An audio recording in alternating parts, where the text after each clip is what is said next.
शादी समारोह से मतलब समधी मिलन के लिए हम लोग निकले थे।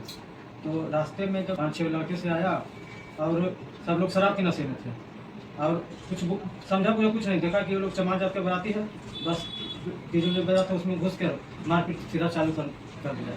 हम लोग जब उसका विरोध किए तो तुम लोग गाड़ी गलत उतर गया कि साला जात के चमार तुम साला इतना औकात तुम हमसे मुँह लगाएगा, मारपीट करके साथों पे गिरा दिया, जो कि उसमें 4 लोग का सिचुएशन बहुत खराब है सर।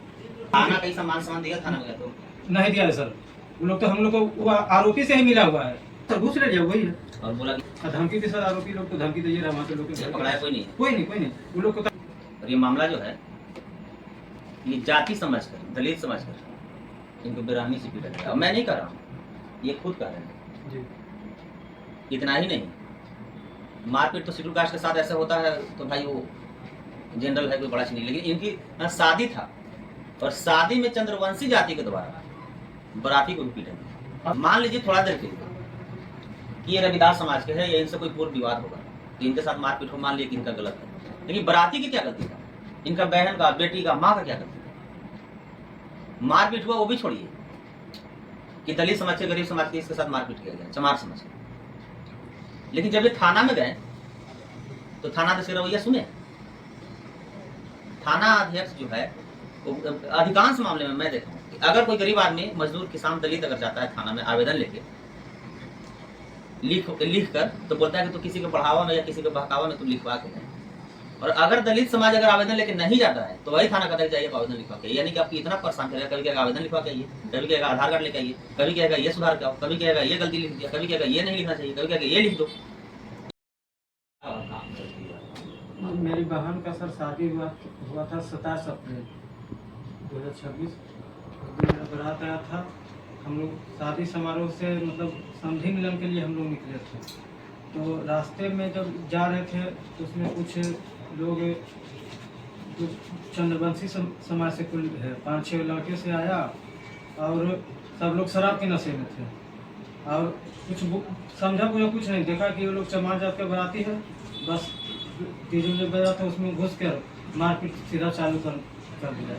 हम लोग जब उसका विरोध किए तो तुम लोग गाड़ी गलत उतर गया कि साला जात के चमार तुम साला इतना औकात तुम हमसे मुँह लगाएगा, मारपीट करना चालू कर दिया। बाराती वाला के 5-6 के मार के साथों पे गिरा दिया, जो कि उसमें 4 लोग का सिचुएशन बहुत खराब है सर। उन लोग का हम लोग तुरंत माथा था फटा, घायल हुआ तो हम लोग तुरंत लेकर भागे अनुमंडल अस्पताल बाढ़ सरकारी हॉस्पिटल, वहाँ पर मेडिकल ट्रीटमेंट हुआ, फिर उन लोग का रेफर कर दिया।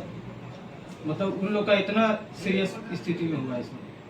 बस यही कारण हुआ है कि हम लोग दलित थे, चमार जाति से हैं, ये लोग क्या बिगाड़ देगा।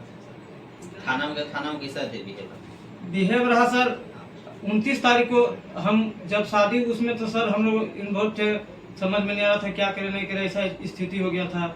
जब शादी थाना कहीं सामान दिया थाना में तो नहीं दिया है सर, वो लोग तो हम लोग को वो आरोपी से ही मिला हुआ है, सीधा वो लोग से टहला रहा था, आया कल आओ, ये करो वो करो, पैसा ले लिया एकदम। हाँ सर, घूस ले लिया वही है और बोला कि ये आवेदन, हाँ ये लगाओ, मतलब ये डॉक्यूमेंट लेके आओ, ओरिजिनल लगाओ, ये करो, ये प्रोसेस करो, मतलब झूठ मूठ के 16 से हम लोग को टहला रहा है, आजकल कर रहा है। धमकी थी सर, आरोपी लोग को धमकी दे रहा वहाँ के लोग को। पकड़ाया कोई नहीं। वो लोग को कहना है कि डीएसपी सर हम लोग को किन से तो बयान लेंगे, SC/ST का मामला है।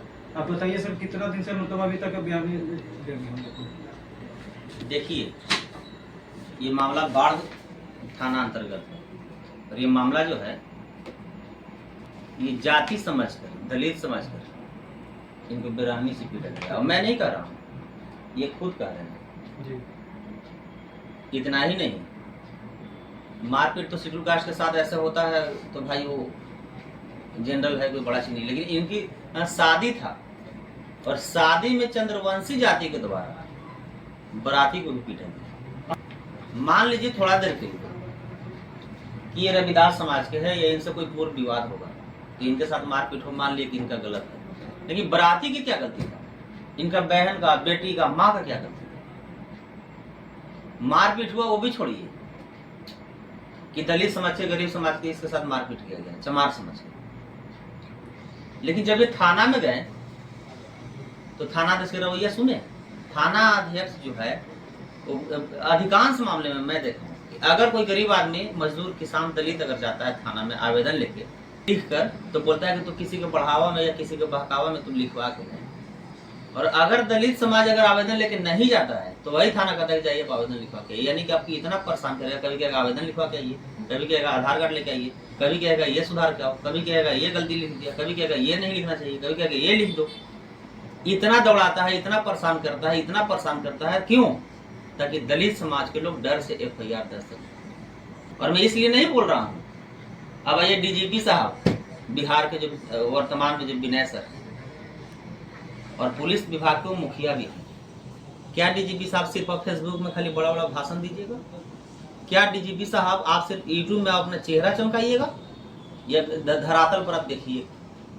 ठीक है, पुलिस के मुखिया पूरे बिहार की जिम्मेवारी, आपको हर थाना के आपको संज्ञान नहीं मिलता, लेकिन मैं जो वीडियो के माध्यम से आपको बता रहा हूँ, और इस वीडियो को मैं DGP साहब को और बिहार के मुख्यमंत्री माननीय सम्राट चौधरी जी को, दोनों को मैं ट्विटर X पे ट्वीट भी करूंगा टैग करके। तो क्या आप संज्ञान लेंगे?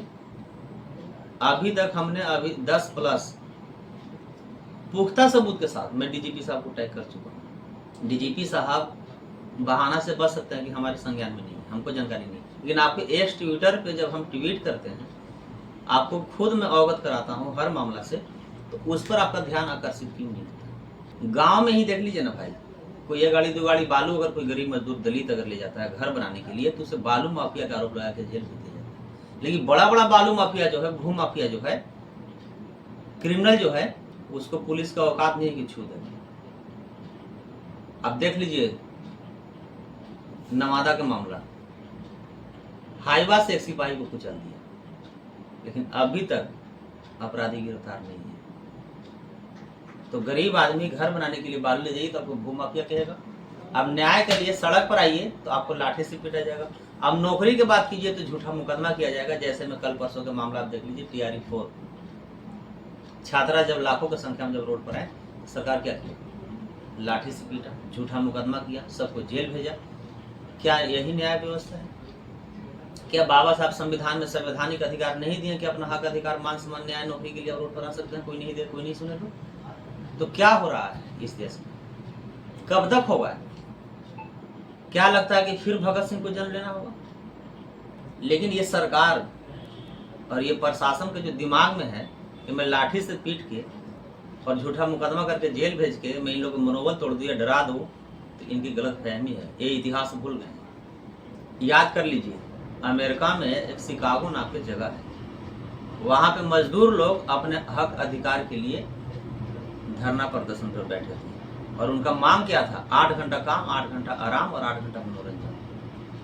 वहाँ के सामंती, जातिवादी और धन बलो बाहुबलो जो पूंजीपति थे, उन लोग सरकार से मेल में आकर जितने धरना प्रदर्शन पर मजदूर क्लास के लोग थे, सबको गोली से भुंजवा दिया। और जब गोली से भुंजवा दिया गया तो वहाँ के लाखों की हत्या हुआ और सबको लथपथ लाश हो गया। तो उसमें कुछ लोग बच गए थे, जैसे मान लीजिए गोल्डन था जैसे जैसे। तो जब बच गए थे तो उन लोग खुद पर जो लाठी में जो है उन लोगों कपड़ा लगा के और झंडा गाड़े और वहाँ से नारा लगाए थे, लाल सलाम। जो इस लाल सलाम जो नारा है, इसको बहुत लोग असंवैधानिक जानते हैं या समझते हैं, जो डर से नहीं बोलते, इसलिए कि इसको नक्सली और MCC की या माओवादी की उन लोग लाल सलाम बोलते हैं। तो लाल सलाम एक संवैधानिक नारा है, और ये लाल सलाम नारा जो ये मजदूर का नारा है, लेकिन सरकार वो इतिहास भूल गए। वहाँ लाखों हत्या के बाद भी, लाखों को गोली से भुंजवाने के बाद भी जब नहीं डरे और जो लोग बचे थे उन लोग और जोश जुनून से उन लोग लड़ाई लड़ना शुरू किए, अपना मांग के लिए अड़े रहे। सरकार को और जातिवादी धन बलो बाहुबल को घुटना टेकना पड़ा, और इन लोग को मांग मांगना पड़ा, इन लोग को मांग जो है मानना पड़ा। और देखिए आज है 8 घंटा काम, 8 घंटा आराम, 8 घंटा मनोरंजन। कागज नहीं क्यों नहीं, लेकिन है। तो शिकागो वाला देख लीजिए, जालियाबाग वाला घटना देख लीजिए। जालियाबाग में भी लोग सबको गोली से भुंजवाया गया था जनरल डायर के द्वारा। जब अंग्रेज से गुलामी का मुक्ति के लिए जब जालियाबाग वाला कांड जो घटना हुआ है, उसको पढ़ लीजिएगा। जालियाबाग नाम की एक जगह है, वहाँ पे सभी लोग बैठे थे और बैठकर उन लोग अपना मांग के लिए नारा लगा रहे थे। लेकिन जनरल डायर के द्वारा क्या हुआ था? सबको गोली से भुंजवा दिया गया था। लेकिन उसमें भी एक उधम सिंह जी बच गए थे, और वही उधम सिंह जी जो गोली चलवाया था, जो सबको गोली से भुंजवाया था, उनको इंग्लैंड जाकर पार्लियामेंट में घुस कर उनको गोली मारने का काम किया, तो उनका हम लोग वंशज है। तो ये अगर सरकार चाहती है, प्रशासन चाहती है कि हम लाठी चलवा के झूठा मुकदमा लदवा के किसी को डरा दें, मनोबल तोड़, नहीं, अब लाठी से हम लोग को नहीं पीटते हैं, अब हम लोग मुकदमा नहीं करते हैं। जितने गरीब मजदूर किसान है सब एकजुट होने पर हम मजबूर करते हैं। जितने भी दलित बेकुल मुस्लिम के साथ जात देख के, धर्म देख के, समुदाय देख के, औकात देख के जो शोषण हो रहा है प्रशासन के द्वारा, अपराधी के द्वारा, जातिवादी मानसिकता वाले लोग के द्वारा, हम लोग एकजुट हो रहे हैं। सरकार और प्रशासन अपने रवैया में सुधार लाए, नहीं तो मैं फिर आज कह रहा हूँ, आप सुधर जाइए ना, फिर हम खुद आप लोग को सुधारने पर उतर जाएंगे, और मजबूर मत कीजिए। तो एक ऐलान अगर कर दिए ना तो पूरे भारत के चक्का जाम हो जाएगा। मेरा गोल्डन दास नाम है।